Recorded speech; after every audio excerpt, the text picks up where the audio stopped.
মধ্যপ্রাচ্যের ভূরাজনৈতিক অঙ্গনে চলমান সংঘাত ক্রমশ ভয়াবহ ও ধ্বংসাত্মক রূপ ধারণ করছে। সামরিক উত্তেজনার পারদ আরও এক ধাপ বাড়িয়ে ইসরায়েলকে লক্ষ্য করে মাত্র কয়েক ঘন্টার ব্যবধানে তৃতীয় দফায় শক্তিশালী ক্ষেপণাস্ত্র হামলা চালিয়েছে ইরান। এই ধারাবাহিক সামরিক অভিযানের ফলে গোটা অঞ্চলে যুদ্ধ পরিস্থিতির চরম অবনতি ঘটেছে।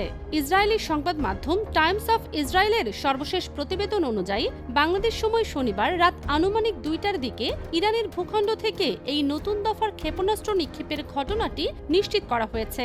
আন্তর্জাতিক সম্প্রদায় ও বিশ্ব নেতারা এই লাগাতার পাল্টাপাল্টি সামরিক উত্তেজনার দিকে গভীর উদ্বেগ দিয়ে নজর রাখছেন।